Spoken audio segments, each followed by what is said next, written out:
నమస్తే ఫ్రెండ్స్, నేను మీ సేఫ్టీ వెంకటరమణ. ఈరోజు ఒక టాపిక్ మీ ముందుకు తీసుకొస్తున్నా. ఫుడ్ సేఫ్టీ అనే టాపిక్. ఫుడ్ సేఫ్టీ అనేది చాలా ముఖ్యం అనిపించింది. అందులో భాగంగా 4 విషయాలు మీతో చర్చించుకుందామనే ఉద్దేశంతో ఈ వీడియో చేయడం జరుగుతున్నది. ఈ రోజులలో ప్రతి పెళ్లిలో, బర్త్డే ఫంక్షన్లో, ప్రతి కార్యక్రమంలో, విందు కార్యక్రమంలో చాలా రకాలుగా వంటలు తయారు చేస్తున్నారు. 30-40 రకాల వంటలు తయారు చేస్తున్నారు. విందును ఘనంగా చేస్తున్నారు. చాలా డబ్బుకు వెనకాడడం లేదు. వచ్చిన వారికి సంతృప్తి కలిగించడంలో భాగంగానే ఈ విందు ఏర్పాటు చేసే వాళ్ళంతా డబ్బుకు వెనకాడకుండా చేస్తున్నారు. చాలా సంతోషం. అయితే దీని ద్వారా కొంత ఆనందాన్ని మనకు కలిగిస్తుంది. కానీ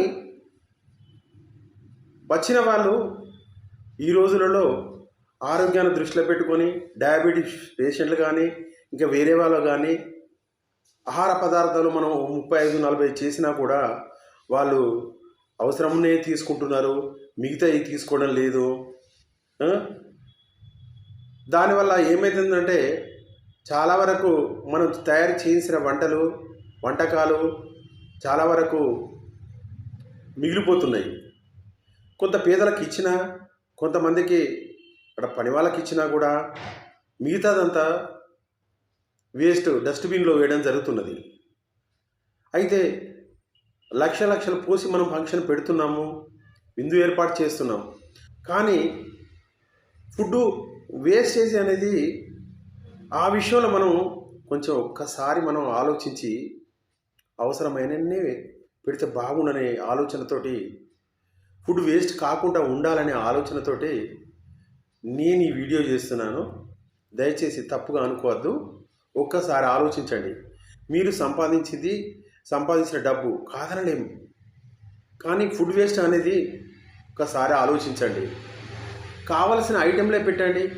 ఈ మధ్య చాలామంది డయాబెటీస్ పేషెంట్ ఉంటారు, హెల్త్ బాగుండాలని కోరుకుంటున్నారు. కాబట్టి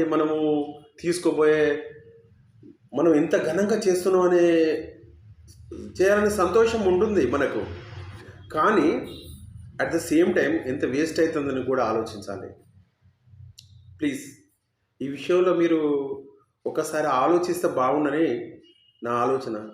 నేను చాలా పెళ్ళిళ్ళకి వెళ్ళాను, చాలా కార్యక్రమాల చూశాను. ఫుడ్ వేస్ట్ జరుగుతున్నది. దాన్ని ఉద్దేశించి